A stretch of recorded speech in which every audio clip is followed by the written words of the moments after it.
Hello and welcome to All Villa No Filler, a podcast all about Aston Villa, the world's greatest football team. Villa returned to Europe after 13 years with a 5-0 demolition of Hibs.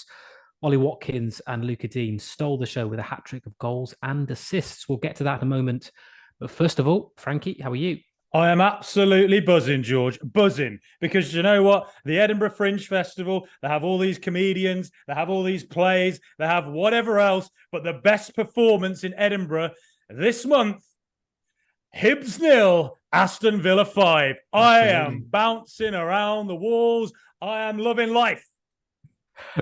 I can tell. I could tell. I mean, it was a fantastic result, wasn't it, Frankie? I think to begin with, maybe there were a couple of nerves, would you suggest, out there? Hibs did start fairly strongly, but then once we got our kind of grip on the game, things turned fairly rapidly, and it was kind of a routine win in the end, which Mm. was quite nice to see. Well, when you lose 5-1 away at Newcastle on the first day of the season, the Aston Villa of old would have done this, George. You know what they'd have done? They'd have got Everton the next week, and Everton would have just sat back and been all physical, like strong, like a boxing match. Lennox Lewis versus Evander Holyfield, that sort of a thing, smacking us around and all that. And we'd have lost 1-0 through a stupid header from a corner, right? And we'd have knocked at the door, done nothing. And then we'd have followed it up with a game in Europe. And we just thought, well, surely we're the favourites now. Surely we can beat Rapid Vienna. And Yeah. guess what? We didn't. Right. And that is the Villa of old, the Yeah. banana skin team. But Yeah. now, I tell you what, Professor Unai has arrived at the club. He's gone out there and he's forced all the players to pick up the trash, pick those banana skins off the floor, throw them in the bin. Right. And I tell you what, George, Aston Villa now, if teams like Everton or Hibernian try and just defend against Villa and their press isn't right, Aston Villa are now a team that can outplay you and just pass you to death. They can just find those moments of incision. I cannot believe still 8-9 months on from Professor Unai walking into our lives, bringing sunshine and blue sky, clearing away the dark clouds of Steven Gerrard. I cannot believe still to this day that this is what Aston Villa are. Bounce back from a horrendous result away from home, which I still think was slightly freakish, but think about it. Man United lost 7-0 at Liverpool last season. Yeah. Newcastle lost 3-0 at Villa. They came back, they bounced back from that. And Aston Villa had to do the same, show a winning mentality. And what did they do?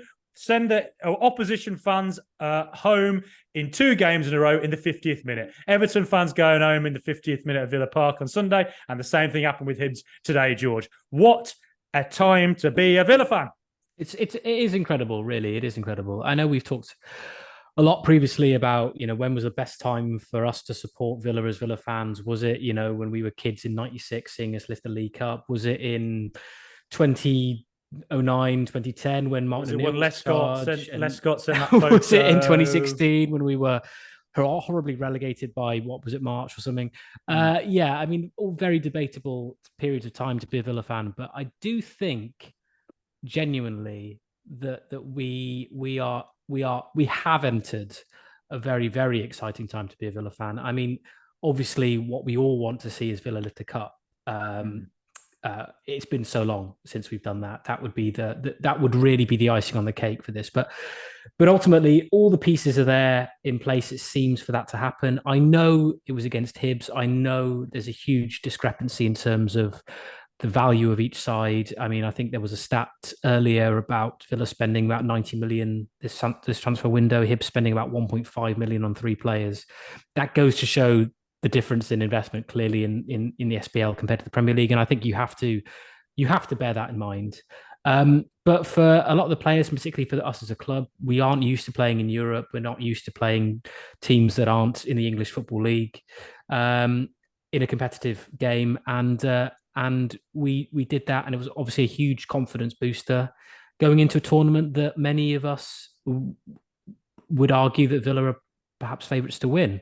I listened to John McGinn being interviewed after the game, and he admitted that the conversations have been had between the coaching staff and the players, that this is a competition they want to target and to win.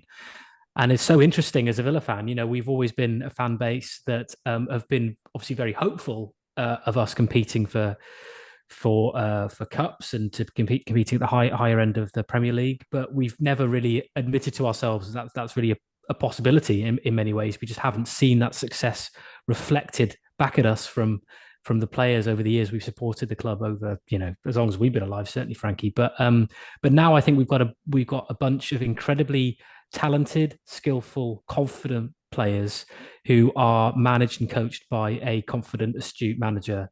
And as I said, the pieces are falling into place now where we can look at this competition as one we can certainly win. And again, domestically, try and target some trophies there too. I'm really, as you said, the Newcastle game was an anomaly. I think, to be honest, most of us were thinking about Tyrone Mings after that game, more so than the results.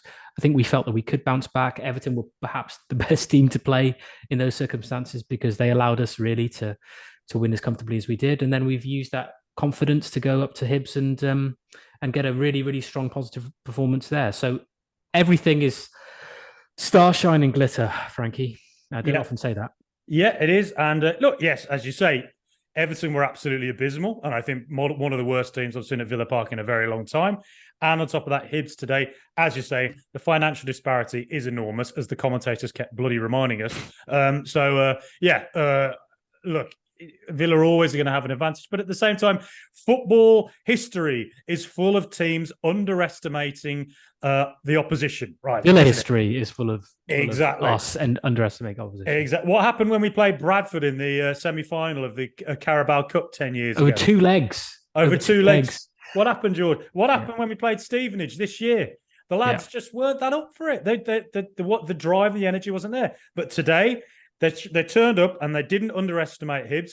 And professional job. And, the first 15 minutes, I think you're right. I think Hibs, it was like Hadrian's Wall at the back of that defence, wasn't it? 6 at the back. But unlucky Hadrian, Emperor Hadrian, you loser, because we broke through that wall. We hammered away at the brick work and we got through. And the big man to thank for that is Luca Dean with a fantastic whipped ball into the box, George. Absolutely. Well, I think he's certainly a topic of conversation, is he? Luca Dean, the future of Luca Dean. Where is it? Is it with us? Is it with Nice? Is it in Saudi Arabia? It's been very interesting, hasn't it, to see his performances, particularly the last 2 games, obviously against the former club Everton, where he put in a fantastic performance. And then again today, a hat-trick of assists for him. And a lot of Villa fans, particularly on social media now, seem to think, well, if he can do that consistently, because that's the Luca Dean that Stevie Big Bollocks, as you like to call him, Frankie, paid the money for. That's what we wanted to see from him, someone who could consistently carve out chances, create assists, put in some top quality balls into the box. And he did that time and time again today. And it's interesting listening to Emery's post-match comments where he said, Luca Dean is closer to staying than to going, but obviously things can change. We've been heavily linked with Acuna from Sevilla, obviously World Cup winner and international teammate of Emi Martinez. That seems to hit a bit of a stumbling block in terms of Sevilla's valuation of him and how much we could be willing to pay. But perhaps that's lit a fire under Luca Dean last couple of games. And he's now putting in some top quality performances. And I'll be honest, Frankie, I was initially thinking it's probably a good thing if he does go, get him off the wage bill. He hasn't been performing at the level that we all hoped he would be. But the last couple of games, you can see the quality there. There is quality there. And if we get to the end of this month and we haven't sold him, then I wouldn't be too disappointed, to be honest. If he can continue that run of form, if he can be another one of those players that is improved by Unai Emery, then we will all be the better for it. Yeah, I think I still prefer Alex Moreno. I think that when he comes back, I'm looking forward to seeing him play. It'll be interesting to see where that happens, how that happens. But the last 2 games, Dean's been able to find a lot of space. So I don't think either Everton or Hibs were able to really close him down much. So I think when a team closes him down better, it'll be interesting to see how he performs. But look, he's done really well, a couple of assists. Tonight he got 3 assists, I think, and also working a nice partnership with Pau Torres. Pau Torres, it's been tough, obviously, to come in and replace Tyrone Mings, the talisman that is Tyrone Mings, the man who I, love and respect so much, to come in and step in and do what he's done for the last 2 games where, he's looked very at ease on the ball. This is what we all know his strength is. On the ball, he's such a composed, really top player. And I tell you, I think progression stats tonight, I haven't seen them, but I bet you he's top of it because the amount of times he gets that ball and he'll take it forward. No one presses him, and then he just darts past somebody who goes at him.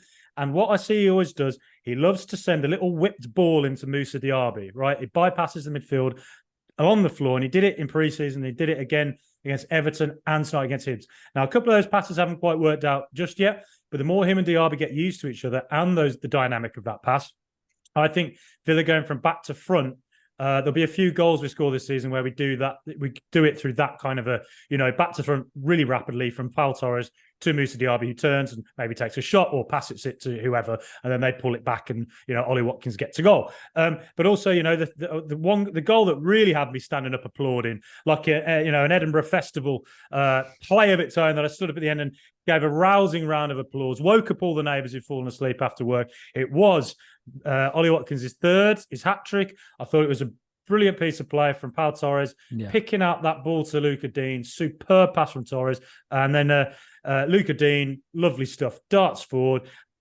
Great ball across to Ollie Watkins, who gets his third to finish. And that's what you want, George.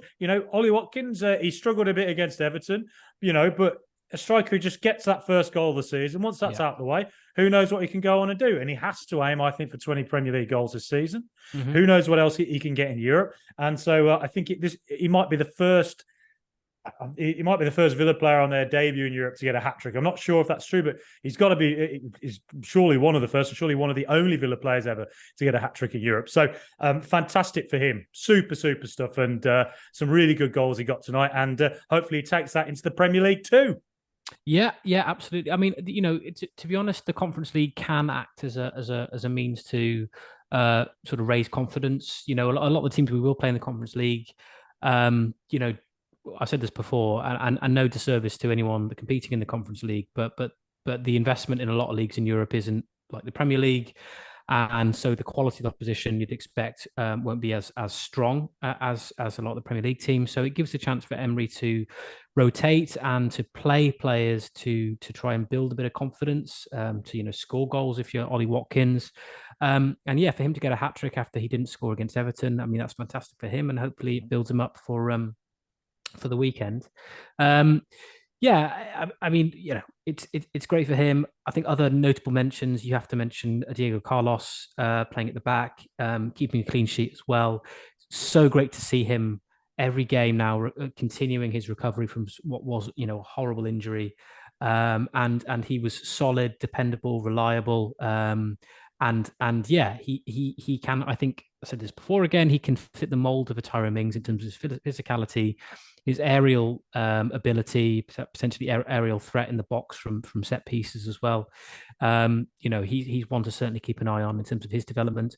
Konsa at right back played well. Big season for Konsa. Big season. Yeah, very, very big season. To see him at right back again, it's something that we've talked about before. Emery is a manager who likes to play centre halves as fullbacks. He did it at Villarreal. He did that again against Hibs with Konsa playing there. So again, did very well. Took a bit of a hit in the first half. Had a huge shiner, but carried on playing. So that was really good to see. And John McGinn, quiet back at his old stomping ground. Yeah, he was. But maybe that was to be expected, given it was his first time back at Easter Road. But it was just a nice narrative, wasn't it? To see, captain of Scotland, arguably Scotland's best player, not arguably, he is Scotland's best player, back at the club that helped sort of shape him and set him on his way to where he is. So yeah, lots of positives. And John McGinn was quite after being like 10 out of 10 bloody Superman against Everton. He was absolutely off the charts, fantastic, and might be. Is this a controversial shout, George? Might be the most underrated player in the Premier League. There, I said it. Yeah, I think he might be. I think he can play for anybody. I said it. You've said you've lit the blue touch paper, Frankie. Yeah. I would say he's up there. I certainly think if there are any FPL fans listening, I would seriously consider sticking McGinn in your fantasy team, because he's on corners, he's on set pieces, he is playing in a much more advanced position now this season. And I do think he will be involved in either scoring or assisting a lot of goals for Villa this season. So yeah, one to certainly watch. But he's a player, banging form, as you say, against Everton. He was absolutely incredible. And I do expect him to reach those levels in many games this season, and I think he will. So, and I tell you, actually, tonight against Hibs, he was quiet, but there was one beautiful pass he played for Luca Dean, who then chipped it up for Leon Bailey to head home at the back post. And that weight of pass from John McGinn, I'm not convinced the John McGinn of the pre-Unai Emery era gets that pass right. And I'm not sure he angles it right. So the angle and the weight on that pass was absolutely fantastic. And it's very easy to underestimate something like that, or just think that was a very simple thing to do. No, it was actually really difficult.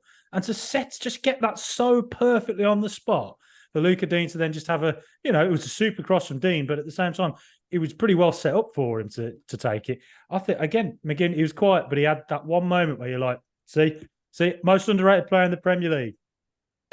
That's what I'm saying. It's out there. Speaking of underrated players, particularly in the Villa shirt, we've got to mention Leon Bailey again on the score sheet. Well, against Everton, he got a lovely assist for McGinn for the first goal that we scored, and I was on the score sheet again today. So 2 games on the bounce, he scored. Big season for Leon Bailey. He needs to stay fit. There was a pang of anxiety when I saw him slightly hobble off against Everton. I thought, oh God, here we go, not again. One decent game and he's out for 6 months. But but no, he played again after a few days and looked, lively, got his goal. And I mean, again, a bit like Luca Dean, really, sort of players that have flattered to deceive. Have arrived to kind of big fanfare and fans were expecting a lot of them and haven't really, as I say, done too much in a Villa shirt. But yeah, I mean, hopefully Bailey can use this as a platform to build on. Particularly as we know, Buendia, who is his probably closest competition, is out for the season. We would expect, so he's got to step up now. And there were rumours that he would potentially leave in the summer. I hope that's not the case. Again, like Digne, he's put performances in over the past couple of games, and I just want to see that progression now. Lots of players have improved under Emery. Digne and Bailey, 2 that really kind of haven't, but there's still time. And I really hope that both of them do and cement themselves this season. Well, the question mark about Bailey is always going to be the consistency. Can he, I've seen him be absolutely off the charts brilliant against Manchester United in the 3-1 win last year. He got an early goal in that game and then was just unplayable the whole match. I've seen him do that. And against Everton, he was really, really good as well. But you know what Leon Bailey is like, George? The next game will turn up and you're just not quite sure. So that's what he's got. He's just got to somehow find that consistency. And look, I think against... there were moments tonight and also but a lot of the time against Everton where him and Moussa Diaby had nice link-up play. Maybe they just naturally play well together. Maybe there's that sort of old Bayer Leverkusen connection going on there. But the two of them work nicely together. And maybe, who knows, maybe that could be the catalyst for helping, bring Bailey or bring the best out of Bailey on a more regular basis. We'll wait and see, just because, quite frankly, I think he's going to stay at the club now. There were questions whether he might be going, but he's probably going to stay this season. And, let's hope that connection with Diaby can be the thing that, makes him a player who we're not there tearing our hair out, George. I don't want to be bald by the end of this podcast. I want to have a full head of hair still, No, I know what you mean, Frankie. I absolutely do. I think I think you're absolutely right. It's a big season for Bailey. I think we were saying actually before the season it's a big season for Buendia as well. Both of them were sort of quite maddeningly inconsistent last season. I think what was frustrating about Emmy's injury is that he had such a good preseason that we were all set up for him to sort of carry that form into the start of the season. Obviously, there's no guarantee, but we were all very excited. So for him to pick up the injury that he did was really frustrating.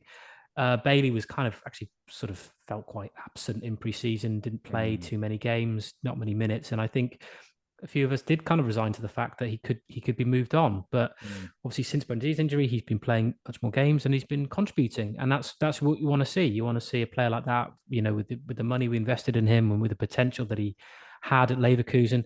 Maybe Diaby coming in, former teammates, of course, at Leverkusen, is helping to spur him on. I hope that's the case. It certainly seems to be helping. So, long may that continue.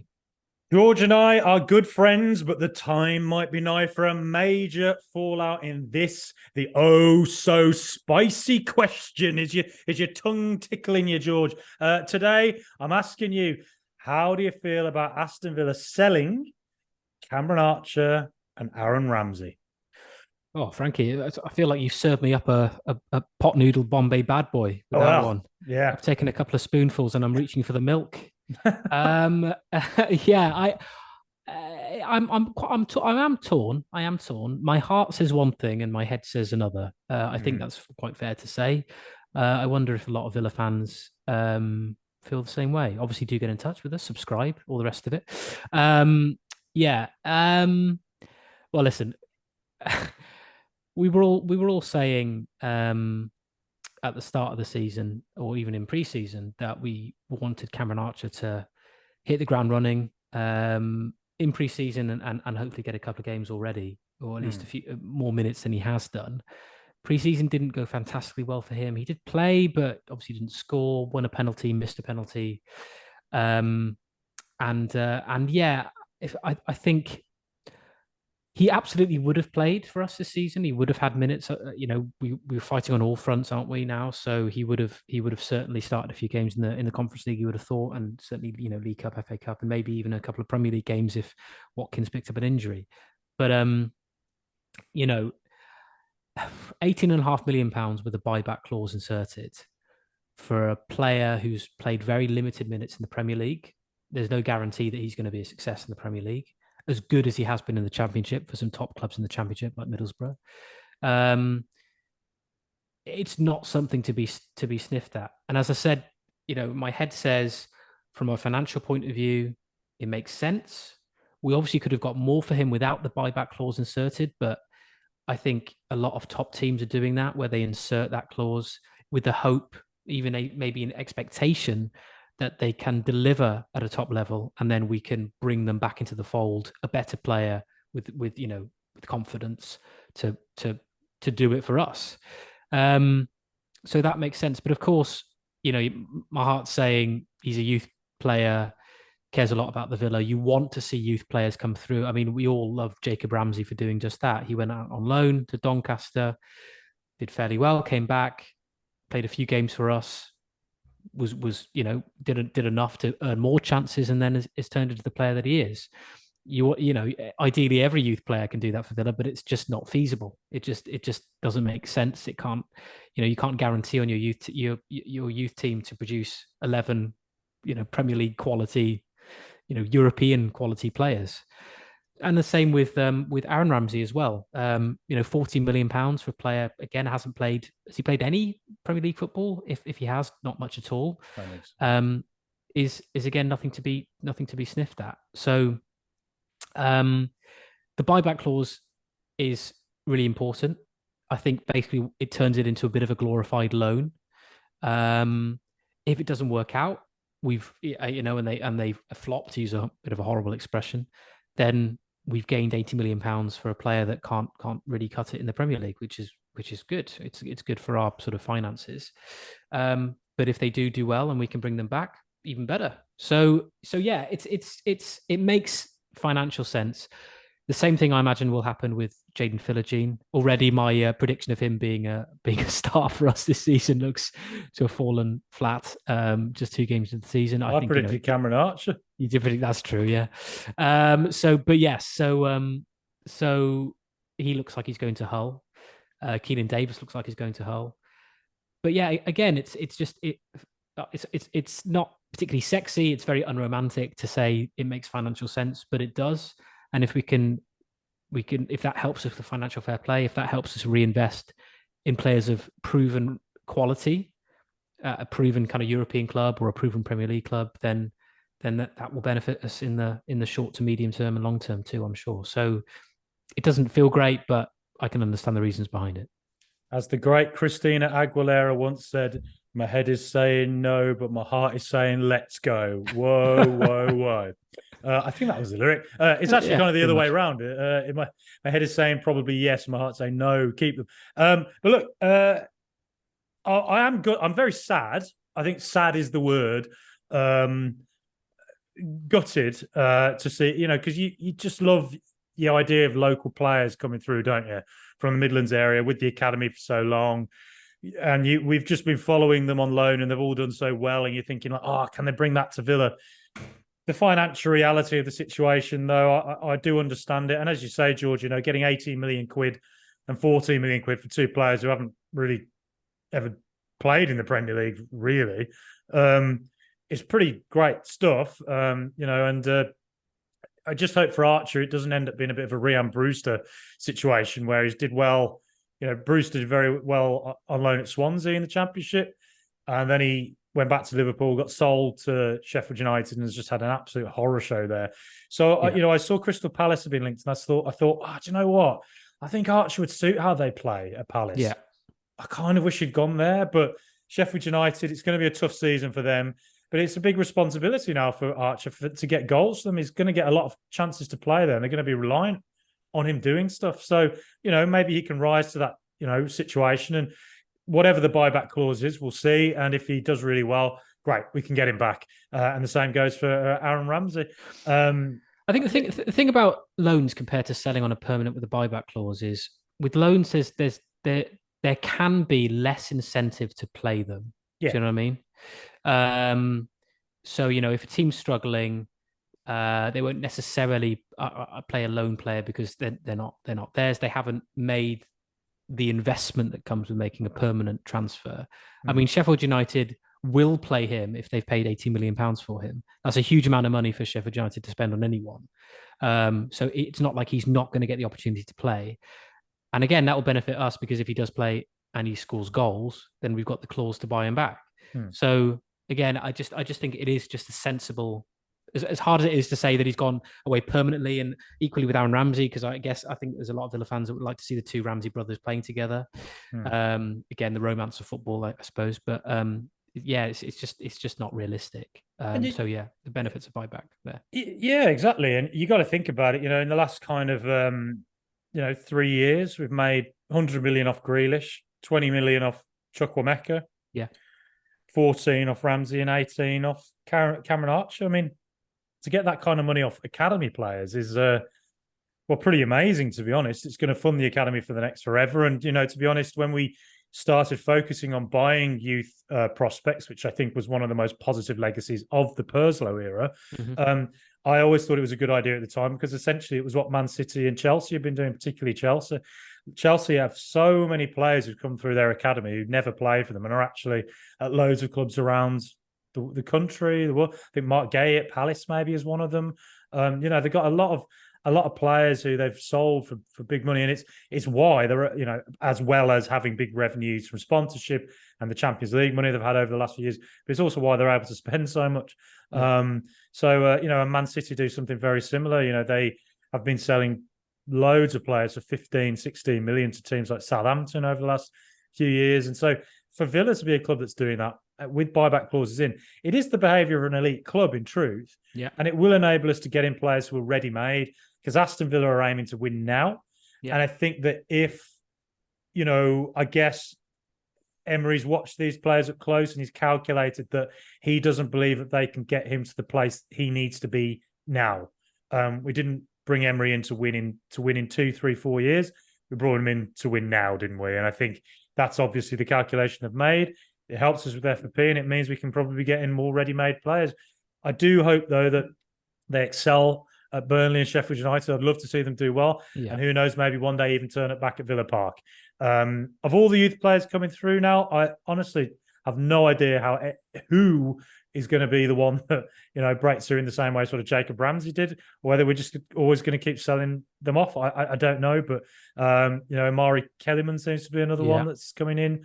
He made quite a few appearances in pre-season, so maybe he's one who, if he doesn't go on loan this year, or same with Timo Robin, if he doesn't go on loan, maybe they could feature. And, to be honest, in that CDM role with where Robin plays, there is actually a bit of a gap, I think. If Kamara got injured, you'd have Tielemans, but I don't think Tielemans or Louise, I don't think it's their best position. Yeah, so I think if you're a youth player, then the best chance you have to break into the Villa side is if there's, a gap in, like a positional gap. So if we are for whatever reason lacking in fullbacks or midfielders or strikers at any one time, then obviously Emery has the opportunity to dip into his youth team and pluck someone out that he feels is worth a shot. And if they impress like Jacob Ramsey did, then they can embed themselves with the first team much quicker. Yeah, it's probably unfortunate if you're a youth player that plays in a position where we're stacked full of players. That's why I think potentially when Kane Kessler Hayden is at Plymouth have started the season really well, and he's played. I think he started all their games this season. Right back is an area where we don't have much option really. If he does really well at Plymouth, and Emery still hasn't signed a right back, then he could be someone that next season can be embedded into the first team. So that could be one to watch. Again, he's another player, same as Finn Azaz, both at Plymouth, both getting regular games time in the Championship, both really young. Again, two players who in a year's time, maybe we could sell them for big fees as well. And that's the way Villa kind of have to operate, because we just cannot get the level of sponsorship and income and the Champions League money that teams like Chelsea can. That's kind of how Villa have to operate for now.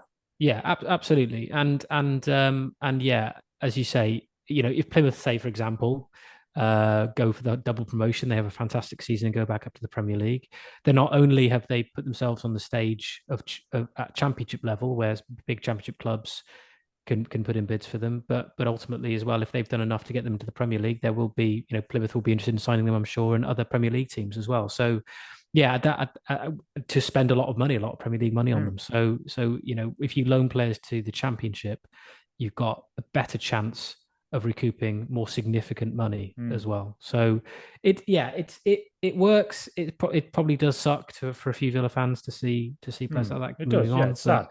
But as I said, it makes sense.